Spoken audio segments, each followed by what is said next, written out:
Join us as we dive deep into collection storage and bring to light amazing and quirky pieces of Stearns County history, each with a unique story to tell.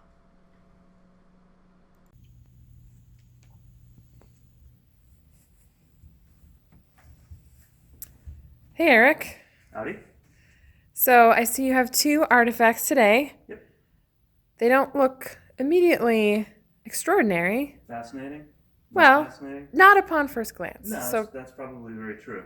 tell us what they are. All right. Well, we have quite a large collection. The last count, we have something like 36,000 items in our collection, and inevitably, there's always a couple pieces that tend to garner a lot of attention. And amazingly enough, these are a few of them. So what we have here is we have the tabernacle from the Assumption or Grasshopper Chapel in Cold Spring, Minnesota, and then we have it would be a small piece of a statue of Mary right here. That story has it also came from the Assumption Chapel. The thing that's amazing about these pieces, they are both, according to local legend, connected to miracles. Really? Yes.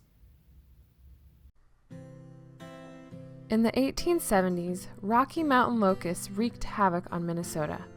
Every summer, like clockwork, farmers lost hope as the swarms of grasshoppers once again devoured their crops, poisoned their cattle, and even ate away at clothing left on the line. In April of 1877, Governor John Pillsbury called for a statewide day of prayer to make them go away. There are different accounts here. Some say a snowstorm occurred that very night, freezing the grasshopper eggs and killing them before they could even begin another summer of damage. Other accounts say the grasshoppers continued to plague farmers until later that summer, when they sort of just vanished. Father Leo Winter called for the construction of a chapel to honor Mary and beseech her for help with the grasshoppers, and it was during that construction that the grasshoppers disappeared. In fact, they did not even stay long enough to lay their eggs for the following year, meaning that when they left, they were gone for good. And it was not long after that, rather mysteriously, that they were entirely extinct in North America. The chapel was completed in August of 1877, and it soon became known as a spot where miracles were possible. Unfortunately, in June of 1894, a tornado hit the area and completely destroyed the church. Pieces of the church struck a pair of young oak trees, bending them to the shape that they still hold to this day. It is said that nothing from the chapel was salvageable, save for a statue of the Virgin Mary, which was found unharmed in the bushes nearby. For decades, the spot on Chapel Hill sat empty. In the early 1950s, a group of parishioners took it upon themselves to organize fish fries and other fundraisers to help raise the money to rebuild the chapel. They completed their mission in 1952, when the chapel that is there today was built. Cold Spring granite provided the gray-pink granite for the exterior. So Eric, can you tell us a little bit about the state of these two pieces today? Sure. The tabernacle appears to be in pretty pristine original condition. It's got square nails that are holding the body together, consistent with construction in 1877.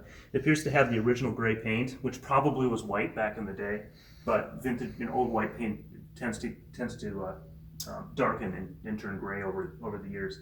Now, this piece was on a farm from 1894 through the 1950s, so there are a couple places where there's repairs on the top where it looks like somebody did a repair job with some round nails. So there are a couple round nails on there, but that would be consistent with its life on the farm. Otherwise it seems to be a very legitimate piece. This one, the story of this is that it was found, as you mentioned, it was found after the tornado, and at that point then it was restored. It was sent to a church artist or a religious artist who did a restoration job on it. So the face itself was rebuilt and then mounted to this round plaque. This plaque was not original to the piece. Now there is story of another statue of Mary from the same church that was also found after the tornado. And there is a bit of controversy as to whether both of the pieces are from the same statue.